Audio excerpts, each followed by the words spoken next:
कपिल सिब्बल और अभिषेक मनु सिंघवी जैसे कांग्रेसी वकील हमेशा किसके साथ खड़े होते हैं आपको पता है, जबकि इनकी फीस करोड़ों में है। कांग्रेसी एडवोकेट अभिषेक मनु सिंघवी आम आदमी पार्टी को राहत दिलाने को लेकर आजकल चर्चाओं में हैं।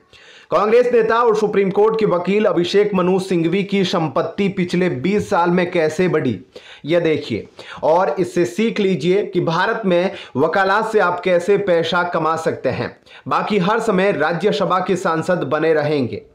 बीजेपी ने कांग्रेस नेता और सीनियर वकील अभिषेक मनु सिंघवी के इनकम को लेकर उन्हें घेरते हुए बड़ा खुलासा किया। बीजेपी की ओर से एक्स पर किए गए एक पोस्ट में अभिषेक मनु सिंघवी की तस्वीर पोस्ट की गई और इस पर ग्राफिक्स के जरिए उनके इनकम में भारी इजाफे का जिक्र किया गया। बीजेपी ने केबीसी लिखा और इसका विस्तार रूप बताया, कैसे बने करोड़पति। बीजेपी ने अभिषेक मनु सिंघवी के इनकम को ग्राफिक्स के जरिए बताया कि 2006 में सिंघवी 77.64 करोड़ के मालिक थे, जबकि 2024 में उनकी संपत्ति 1921 करोड़ रुपए की है।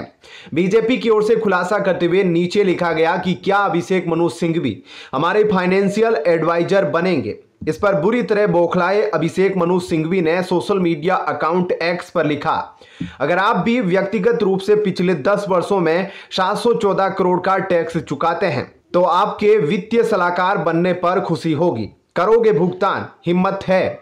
वहीं बीजेपी के इस खुलासे पर अपनी राय रखते हुए सीए राजीव गुप्ता ने लिखा, यह कहानियां सुनाने की जगह अगर पिछले 10 सालों में इन भ्रष्ट अपराधियों को हिरासत में लेकर 3rd डिग्री ट्रीटमेंट दिया गया होता तो आज भाजपा लोकसभा में 400 के पार होती। अभी भी वक्त है कि नरेंद्र मोदी सरकार अपने दब्बूपन से बाहर निकलकर इन कांग्रेसी बदमाशों पर सख्त डंडा चलाए। एक और यूजर ने मजाक उड़ाते हुए लिखा, इनकी संपत्ति तो बीजेपी ने बढ़ाई है, अधिकतर कमाई 2014 के बाद हुई, वो आपका पोस्ट भी कह रहा है। ईडी के केस आपने लगाए नेताओं पे वकील के तौर पर, सारा पैसा इन्हीं के पास आया तो दुख किस बात की है। शराब घोटाले का आधा पैसा केस लड़ने में आम आदमी पार्टी सिंघवी जी को दे गई। बता दें कि कांग्रेस ने राज्यसभा चुनाव के लिए तेलंगाना से अभिषेक मनु सिंघवी को अपना उम्मीदवार घोषित किया, जिसके बाद अभिषेक मनु सिंघवी ने तेलंगाना से सोमवार 19 अगस्त को राज्यसभा उपचुनाव के लिए नामांकन दाखिल किया। सिंघवी के नामांकन के दौरान मुख्यमंत्री रेवंत रेड्डी समेत कई नेता शामिल हुए थे। बता दें कि जिन 12 राज्यसभा सीटों पर 3 सितंबर को चुनाव होने हैं, उनमें से एक सीट तेलंगाना की भी है। इससे पहले कांग्रेस नेता अभिषेक मनु सिंघवी इसी साल हुए राज्यसभा चुनाव में कांग्रेस की ओर से हिमाचल प्रदेश से हार गए थे। 27 फरवरी को हुए राज्यसभा चुनाव में उन्हें बीजेपी के हर्ष महाजन से हार का सामना करना पड़ा था। फिलहाल इस खबर में इतना ही। आगे की अपडेट के लिए बने रहिए लाइव टीवी न्यूज के साथ। धन्यवाद। जय हिंद। कोलकाता में एक बेटी का बेरहमी से बलात्कार और हत्या कर दी गई। सबूत मिटाने के लिए गुंडे भेजे गए और ममता सरकार को बचाने के लिए कोर्ट में खड़े कपिल सिब्बल हंसते नजर आए। एक माँ बाप ने अपनी बेटी और समाज ने एक होनहार डॉक्टर खो दिया। यह भारतीय सभ्यता के इतिहास का शर्मनाक दिन था। सीबीआई ने पुलिस की जांच पर टिप्पणी की। सॉलिसिटर जनरल ने कहा कि अननेचुरल डेथ केस रात 11:30 पर दर्ज हुआ। सिब्बल की हंसी पर आपत्ति जताते हुए मेहता ने इसे गंभीर मामला बताते हुए गरिमा का सवाल उठाया। एफआईआर पीड़िता के पिता की मिन्नतों पर दर्ज हुई। आरजीकर अस्पताल में ट्रेनी डॉक्टर के साथ दुष्कर्म मामले को लेकर पूरे देश में आक्रोश का माहौल है। देश भर में विरोध प्रदर्शन जारी है। डॉक्टर इस मामले में विरोध जताते हुए प्रदर्शन पर बैठ गए, जिसके बाद सुप्रीम कोर्ट ने स्वतः मामले को संज्ञान में लिया। कोर्ट को वापस काम पर लौटने का आदेश देते हुए सुनवाई शुरू की। राज्य सरकार की तरफ से देश के जाने माने कांग्रेसी वकील कपिल सिब्बल केस लड़ रहे हैं। इसी बीच उनका एक क्लिप सोशल मीडिया पर तेजी से वायरल हो रहा है, जिसमें वो अदालत के अंदर स्विस बैंक का जिक्र करते नजर आ रहे हैं। Now, of course, each of us who are appearing for the state have now got Swiss bank accounts which are doing the rounds, because we are appearing for the state. That's all that's happening now, outside. And we are, instead of... Initially, that Swiss bank account came, from your client, present client. Anyways, we don't have to really... social media पर viral हो रहे video में कपिल सिब्बल और chief justice DY Chandrachud आपस में discussion करते नजर आ रहे हैं। तभी सिब्बल कहते हैं कि वो एक स्टेट की तरफ से वकील बने हैं। इस बात का इतना विरोध किया जा रहा है कि लोग मेरे स्विस बैंकों के अकाउंट का स्क्रीनशॉट शेयर कर रहे हैं, जिसके जवाब में सॉलिसिटर जनरल तुषार मेहता कहते हैं इस बात की शुरुआत आपके ही क्लाइंट द्वारा की गई थी। उनका इशारा दिल्ली के मुख्यमंत्री अरविंद केजरीवाल की ओर था, जिसके बाद वहां मौजूद लोग मुस्कुराने लगते हैं। सोशल मीडिया पर वायरल हो रहे क्लिप को लेकर यूजर दो भागों में बंट चुके हैं। एक तरफ यूजर का कहना है कि इतने बड़े वकील होने के बाद भी कपिल सिब्बल पैसों के लिए ऐसा केस लड़ते हैं जो कि देश की बेटियों के खिलाफ है। वहीं दूसरी तरफ के यूजर भारत की अखंडता और संप्रभुता की बात करते हैं। उनका कहना है अगर कोई मामला और इतना बड़ा मामला अगर अदालत में गया है तो उस पर लड़ाई करनी होगी। अगर दोनों तरफ के लोग अपने मुद्दों को सही ढंग से नहीं रखे और अपनी लड़ाई नहीं लड़ेंगे तो यह अदालत का अपमान होगा। उनका कहना है कि मिठाई सब कोई खाना चाहते हैं, लेकिन कोई अगर यह जानते हुए भी खाता है कि उसमें जहर भी हो सकता है तो उसकी हिम्मत को सलाम है। खैर, ये लोगों की अपनी राय है और भारत में हर कोई अपनी राय रखने के लिए आजाद है। इंडिया अलायंस के नेता निर्लज्जता के साथ इस मामले में शामिल आरोपियों को संरक्षण दे रहे हैं। कपिल सिब्बल गैंगरेप और हत्या मामले में पीड़िता के खिलाफ ममता सरकार का बचाव कर रहे हैं। वैसे सुप्रीम कोर्ट ने ट्रेनी डॉक्टर के साथ गैंगरेप पर चिंता जताते हुए ममता सरकार और पुलिस की लापरवाही पर सवाल उठाए। सुप्रीम कोर्ट ने अस्पताल में तोड़फोड़ और सबूत मिटाने को लेकर ममता सरकार को फटकार भी लगाई। ऐसे में इंडिया अलायंस के नेताओं के डबल स्टैंडर्ड को इससे भी समझ सकते हैं कि कोलकाता गैंगरेप मामले में कपिल सिब्बल जहां ममता सरकार की ओर से सुप्रीम कोर्ट में पीड़िता के खिलाफ केस लड़ रहे हैं, वहीं वे पीड़िता के प्रति हमदर्दी भी जता रहे हैं। Kapil Sibal supreme court bar association के अध्यक्ष भी हैं और वे सुप्रीम कोर्ट बार एसोसिएशन की ओर से अस्पताल में जो हुआ उसको लेकर संवेदना भी दिखा रहे हैं। ऐसे में ममता सरकार की ओर से केस लड़ रहे कपिल सिब्बल के डबल स्टैंडर्ड से लोगों का गुस्सा बढ़ता जा रहा है। लोग सोशल मीडिया पर इनके रवैये को लेकर तंज कस रहे हैं। फिलहाल इस खबर में इतना ही। आपका क्या कुछ कहना है कमेंट सेक्शन में जरूर बताएं। आगे की अपडेट के लिए बने रहिए लाइव टीवी न्यूज के साथ। धन्यवाद। कांग्रेस सांसद राहुल गांधी और पार्टी के राष्ट्रीय अध्यक्ष मल्लिकार्जुन खड़गे के जम्मू कश्मीर दौरे पर अजीब वाकया हुआ। दरअसल कांग्रेस के दोनों नेता श्रीनगर में पार्टी कार्यकर्ताओं से मिलने पहुंचे। यहां एक सभागार में राहुल गांधी अभी कार्यकर्ताओं को संबोधित कर ही रहे थे कि सभा में बैठी एक महिला कार्यकर्ता जोर जोर से चिल्लाने लगी। राहुल गांधी कार्यकर्ताओं से बोले, आपको सिर्फ ऑर्डर देना है, मैं हाजिर हो जाऊंगा। तभी भीड़ से महिला कार्यकर्ता, मैं आपसे कुछ कहना चाहती हूँ। राहुल गांधी, अभी नहीं मैडम, डिस्टर्ब मत कीजिए। सिर्फ 5 सेकंड में ही राहुल गांधी अपनी बातों से मुकर गए। देखिए वीडियो। मेरे दरवाजे आपके लिए खुले हैं, आपको सिर्फ ऑर्डर देना है और मैं यहां हाजिर हो जाऊंगा।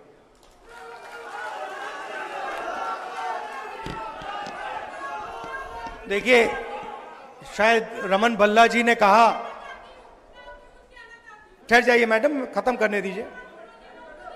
अभी नहीं मैडम, बाद में कर लेना, डिस्टर्ब मत कीजिए। रमन भल्ला जी ने कहा, उन्होंने कहा, महिला का कहना था कि वह उनसे कुछ बात पूछना चाहती है। इस पर राहुल ने उन्हें शांत रहकर बैठने की सलाह दी। राहुल ने कहा कि मैडम आप बैठ जाइए, इस तरह डिस्टर्ब मत कीजिए। उनका कहना था कि आपको जो बात करनी है आप सभा खत्म होने के बाद कर लीजिएगा। बता दें, जम्मू कश्मीर दौरे पर राहुल गांधी बीजेपी और पीएम मोदी के खिलाफ काफी बौखलाए नजर आए। एक जगह कांग्रेस कार्यकर्ताओं को संबोधित करते हुए राहुल गांधी ने कहा, लोकसभा चुनाव से पहले पीएम मोदी सीना चौड़ा करके भाषण देते थे और अब बोलते हुए वे झुककर खड़े होते हैं। उन्होंने कहा कि हर कांग्रेस कार्यकर्ता पीएम मोदी के खिलाफ खड़ा होगा। सरकार बीजेपी नहीं कांग्रेस कार्यकर्ता चलाएगी।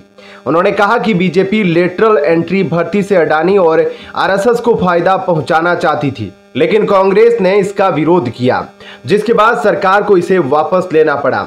वहीं रायबरेली सांसद राहुल गांधी ने शुक्रवार को अपने आधिकारिक इंस्टाग्राम अकाउंट पर मां सोनिया गांधी की एक पप्पी कुत्ते का बच्चा के साथ 2 फोटो पोस्ट की।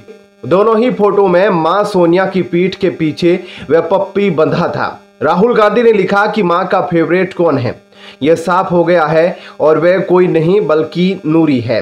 बता दें कि नूरी उस पेट का ही नाम है। राहुल गांधी की इस पोस्ट को अब तक 6 लाख से ऊपर लाइक और 5000 के करीब कमेंट मिल चुके हैं। एक यूजर ने लिखा कि मेरे पास भी एक पप्पी है जिसका नाम नूरी है। एक यूजर ने लिखा कि सोनिया गांधी को इस उम्र में भी डिंपल आते हैं। एक और इंस्टा यूजर ने लिखा कि यह तो बहुत प्यारा है। कई ने राहुल गांधी की इस पोस्ट पर दिल रिएक्ट किया तो किसी ने इस पिक्चर की खूब तारीफ की। वहीं कांग्रेस पार्टी के पूर्व अध्यक्ष और विपक्ष के नेता राहुल गांधी शनिवार को संगम नगरी प्रयागराज में संविधान सम्मान सम्मेलन में शामिल होंगे। राहुल गांधी इस सम्मेलन में समापन भाषण देंगे और साथ ही सभागार में मौजूद लोगों से सीधा संवाद भी करेंगे। राहुल गांधी शाम करीब 4 बजे प्रयागराज एयरपोर्ट पहुंचेंगे और वहां से सीधे कार्यक्रम स्थल जाएंगे। यह कार्यक्रम इलाहाबाद मेडिकल एसोसिएशन के कन्वेंशन सेंटर में होगा। सम्मेलन में राहुल गांधी करीब 1.5 घंटे तक रहेंगे। संविधान सम्मान सम्मेलन का यह आयोजन सिविल सोसाइटी की तरफ से किया जा रहा है। कांग्रेस पार्टी इसमें सहयोगी की भूमिका में रहेगी। इसमें संविधान से जुड़े अलग अलग पहलुओं पर कई सत्र में चर्चा होगी।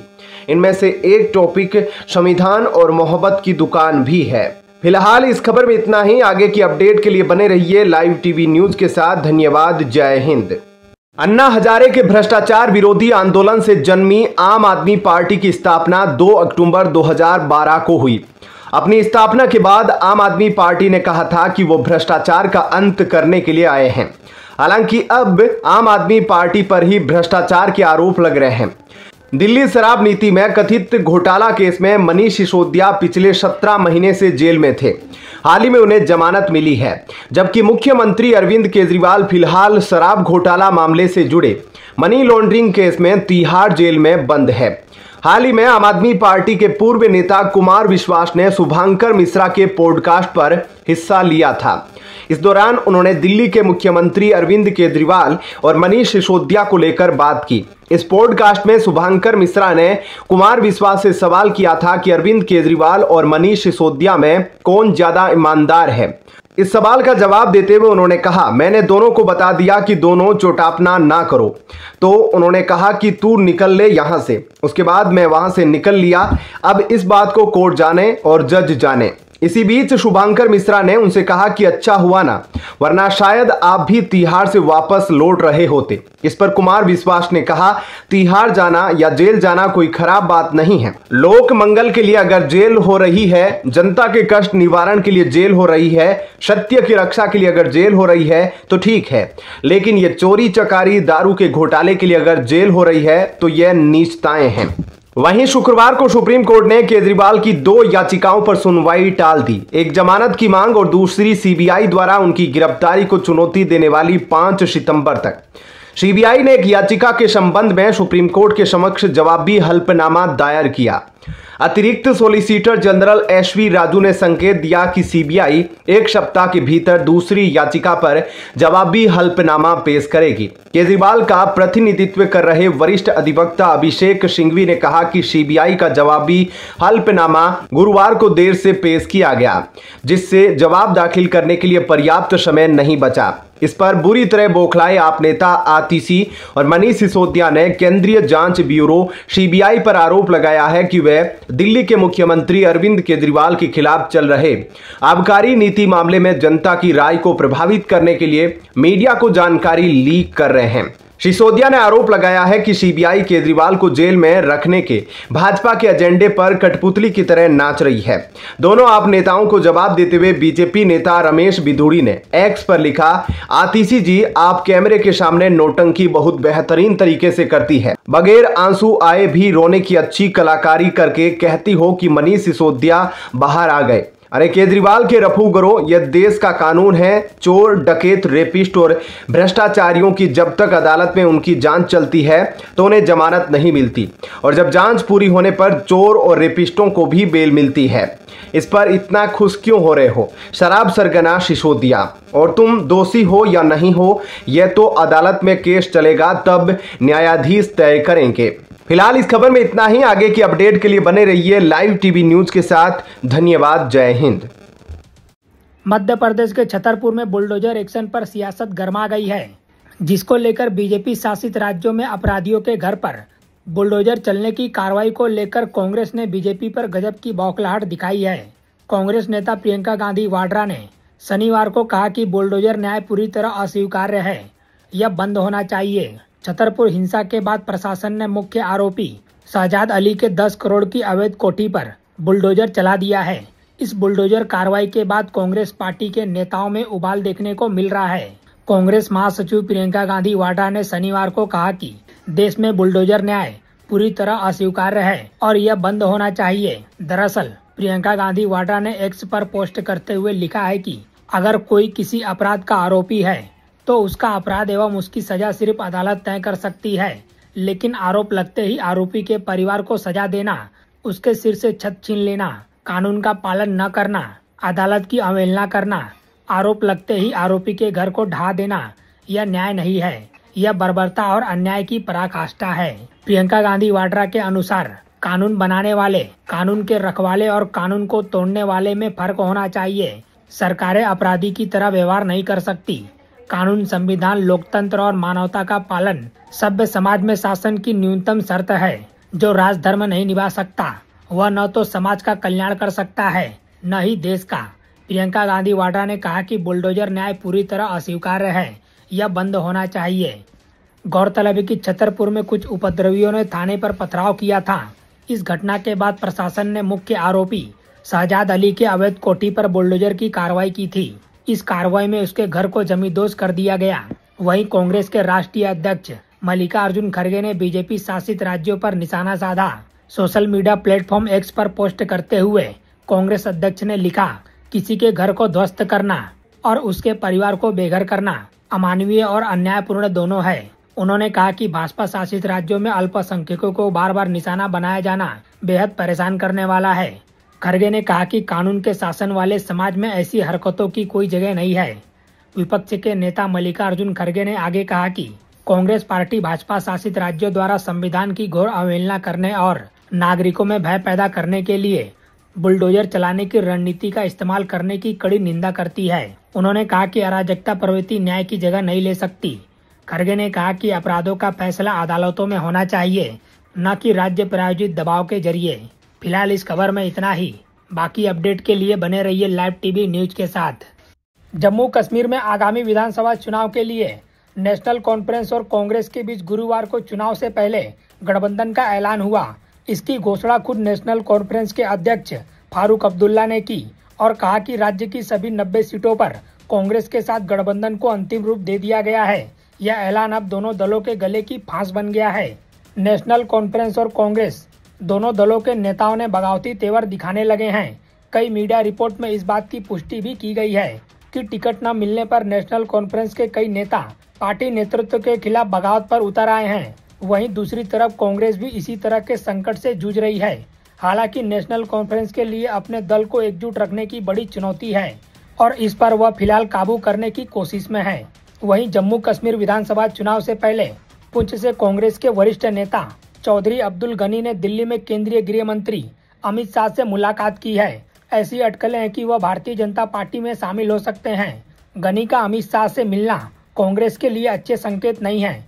उनके भाजपा में शामिल होने और पुंछ हवेली निर्वाचन क्षेत्र से पार्टी के जनादेश पर चुनाव लड़ने की संभावना है। अब्दुल गनी मौजूदा समय में पुंछ से डीसी सदस्य हैं। साल 2014 में आजाद उम्मीदवार के तौर पर उन्होंने पुंछ विधानसभा क्षेत्र से चुनाव लड़ा और दूसरे नंबर पर रहे।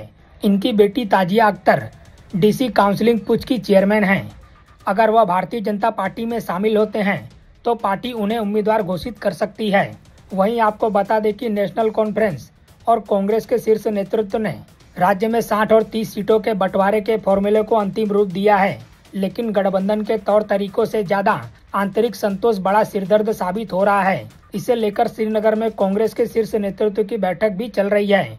कांग्रेस हाईकमान से मंजूरी मिलने और बैठक के बाद उम्मीदवारों की अंतिम सूची नेशनल कॉन्फ्रेंस को सौंपी जाएगी। जम्मू कश्मीर में पहले चरण के चुनाव के लिए नामांकन शुरू हो गया है, लेकिन कांग्रेस और नेशनल कॉन्फ्रेंस के गठबंधन के बीच अभी भी सीट बंटवारे और सीएम फेस का पैच आधिकारिक तौर पर नहीं सुलझा गया है।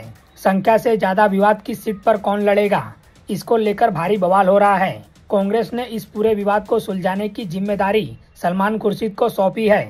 सलमान खुर्शीद जम्मू कश्मीर में कांग्रेस प्रभारी भरत सिंह सोलंकी के साथ मिलकर अब्दुल्ला परिवार से उलझे हुए पैच को सुलझाएंगे। कहा जा रहा है कि इसके बाद दोनों तरफ से सीट बंटवारे और मुख्यमंत्री पर आधिकारिक घोषणा की जा सकती है। आपको बता दें कि जम्मू कश्मीर की 90 संसदीय विधानसभा के लिए 3 चरण के तहत चुनाव 18 सितंबर, 25 सितंबर और 1 अक्टूबर को होगा। नतीजे 4 अक्टूबर को घोषित किए जाएंगे। फिलहाल इस खबर में इतना ही। बाकी अपडेट के लिए बने रहिए लाइव टीवी न्यूज के साथ।